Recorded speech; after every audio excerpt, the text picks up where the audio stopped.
देखिए, जितना ज्यादा ध्यान हम अपने चेहरे को संवारने में लगाते हैं, अपने पैरों की तरफ हम उतना ही कम ध्यान देते हैं। और आपके पैरों में अगर फोड़े, फुंसी या फिर घाव बार बार हो रहे हैं तो इसे अनदेखा ना करें, क्योंकि आपकी लापरवाही पैरों में अल्सर का कारण भी बन सकती है। ये कितना खतरनाक हो सकता है, आइए जानते हैं डॉक्टर चौहान से। डॉक्टर चौहान, पैर में अल्सर किस कारण से हो जाते हैं और ये कितना ज्यादा खतरनाक हो सकता है? देखिए, पैर में अल्सर, पहले तो समझ लें कि अल्सर का मतलब क्या होता है। अल्सर को हम हिंदी में बोलते हैं कोई छाला हो जाए। कई बार आपके पैर के नीचे हल्का सा छाला हो जाता है, वहां पर जो लालिमा रेडनेस हो जाती है, दर्द होता है, किसी किसी को पता ही नहीं चलता।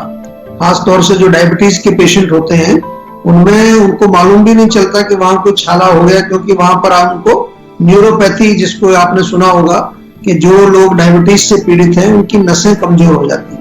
तो ये छाला जो है वहां बन जाता है, धीरे धीरे धीरे बड़ा भी हो जाता है। कई बार इतना बड़ा हो जाता है कि वो उसमें एक छेद हो जाता है जो सीधा हड्डियों तक या डीपर लेवल पर जो मसल्स हैं वहां तक, मांसपेशियों तक वो पहुंच जाता है। और इसमें आपको ध्यान ये रखना है कि यदि उचित समय पर हम इसको इलाज नहीं कराएंगे तो फिर ये एक सीरियस समस्या बन जाती है।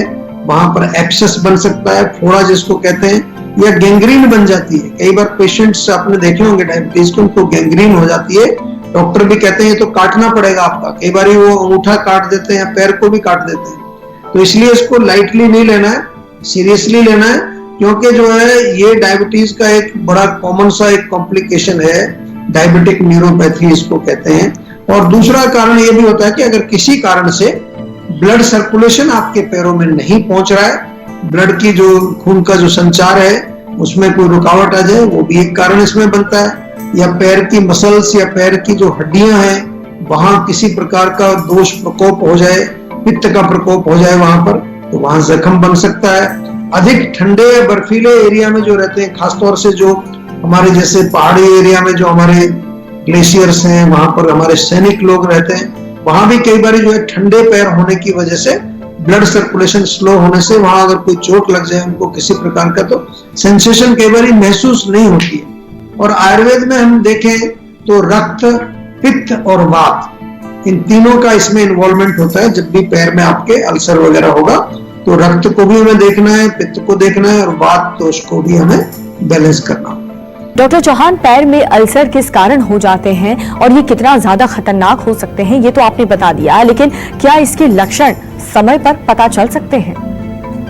देखिए, बहुत अच्छा प्रश्न आपने किया है, क्योंकि लक्षणों के बारे में तो ज्ञान होना ही चाहिए और इसके बगैर हमें केवल पता नहीं चलेगा।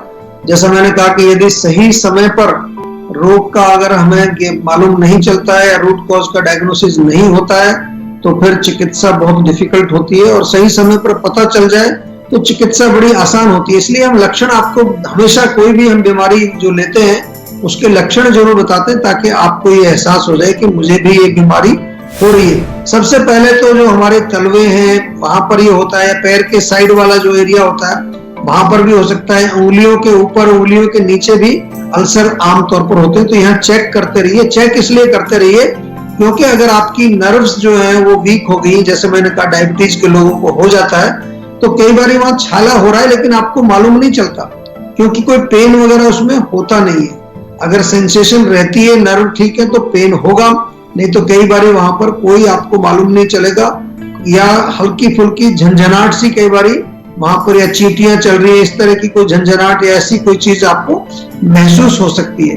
और कभी कभी जो है आप अपने सॉक्स पहनते हैं, जूते पहनते हैं, तो जब आप सॉक्स निकालते हैं तो आप देखते हैं कि वहां कुछ गीला हो रहा है, कुछ वहां कुछ जैसे कुछ रिसाव, कुछ पानी जैसा या हल्का पस जैसा लगा हुआ है। तो जरूर पैर आपका चेक करना चाहिए, नीचे तलवों में कहीं छोटा मोटा वहां कोई अल्सर तो नहीं बन रहा है। स्पेशली जो लोग ओल्ड हैं या जो लोग डिसेबल्ड हैं, कई बार वो ज्यादा झुक नहीं पाते हैं, आगे देख नहीं पाते हैं, अपने तलवों वगैरह को देख नहीं पाते हैं। कई बार तो जो उनके जो देखभाल करने वाले वो बताते हैं उनको कि आपके पैर में छाला हो रखा है। और इसका ये भी ध्यान रखना है कि कभी कभार ये हड्डी तक भी पहुंच जाता है और हड्डी दिखने लगती है वहां पर। उसके बाद उसमें पस पड़ना शुरू हो जाता है और पीला, थोड़ा पीला पीला पड़ जाता है, कभी काला हो जाता है, और वहां गैंग्रीन भी बन सकती है। ये गैंग्रीन आपने नाम सुना होगा, ये बड़ी खतरनाक सिचुएशन है। तो ये आपको थोड़े लक्षण इसके मालूम होने चाहिए और किसी भी समय आपको जब ज्ञात होता है, डरने की जरूरत नहीं है। हमेशा जो है आप सेहत का नंबर आपके पास है, उसको डायल करिए। कोई भी समस्या आपकी है, जीवा के डॉक्टर्स आपकी सेवा में हाजिर हैं और आजकल तो वीडियो कंसल्टेशन से भी हम आपके साथ जुड़े हुए हैं। जब से कोरोना का ये जो काल चल रहा है तो वीडियो कंसल्टेशन पूरे विश्व से हमारी बढ़ गई है, बल्कि लोग घर में सुरक्षित अपने हैं, बाहर नहीं निकल रहे हैं। लेकिन जो हमारी टेक्नोलॉजी है, जो हम बिल्कुल 15 साल से आपको टेलीमेडिसिन के माध्यम से सेवा कर रहे हैं, आज वो और ज्यादा उसका हम प्रयोग करके दूर दूर तक लोगों तक पहुंच रहे हैं और उनको आयुर्वेदिक उपचार भी हम उनको दे रहे हैं। नमस्कार, मैं हूं मानक गुप्ता। अगर आपको हमारा ये वीडियो पसंद आया हो तो इसे लाइक और शेयर जरूर करें और हाँ, हमें सब्सक्राइब और फॉलो करना ना भूलें ताकि आप देश और दुनिया की कोई खबर मिस ना करें। तो जुड़े रहिए हमारे साथ और देखते रहिए News 24।